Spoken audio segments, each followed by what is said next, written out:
السلام علیکم، میں ہوں آپ کی ٹیچر بلیو بیلٹ اسکول سے۔ امید کرتی ہوں تمام اسٹوڈنٹس خیریت سے ہوں گے اور اپنی سردیوں کی چھٹیوں کو انجوائے کر رہے ہوں گے۔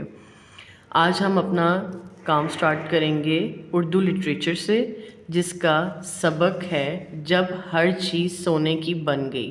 جیسے کہ آپ تمام اسٹوڈنٹس یہ بات جانتے ہیں کہ اس کی تمام مشق ہم مکمل کر چکے ہیں۔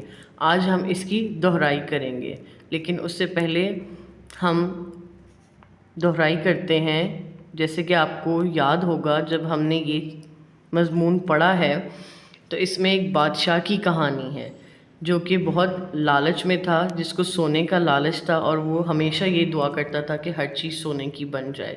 لیکن جب اس کی دعا اللہ تعالیٰ نے قبول کر لی تو اس کو اس بات پہ ندامت ہونے لگی اور اس کو اس چیز کا پچھتاوا ہونے لگ گیا، اور اس نے اس کی معافی مانگی، اور اس کے بعد اس کو اس چیز کی معافی ملی، جس کے بعد اس کو اس چیز کا پچھتاوا ہوا کہ ہر چیز چمکتی کرنیں صرف چمکتے سورج کی طرح ہی اچھی لگتی ہیں، نزدیک سے وہ اچھی نہیں لگتی۔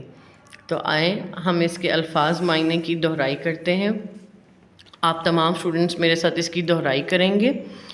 سب سے پہلے ہے ہمارے پاس خزانہ، جس کا معنی ہے دولت کا ذخیرہ۔ نمبر 2 پہ ہے محل، عمرہ اور بادشاہوں کے رہنے کی جگہ۔ نمبر 3 پہ ہے تہ خانہ، زمین کی سطح سے نیچے بنا ہوا کمرہ۔ نمبر 4 پہ ہے سنہری، سونے کے رنگ کی۔ نمبر 5 پہ ہے کرن، روشنی کی شعاع۔ نمبر 6 پر ہے لطف، جس کا معنی ہے مزہ، خوبی۔ اب اس کی مشق کے سوال جواب کی دہرائی کریں گے ہم۔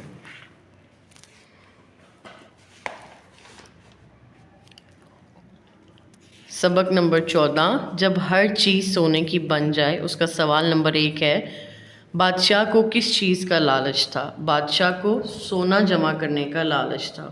سوال نمبر 2، بادشاہ نے اجنبی سے کس خواہش کا اظہار کیا؟ بادشاہ نے اجنبی سے خواہش کی کہ میں جس چیز کو ہاتھ لگاؤں وہ سونے کی بن جائے۔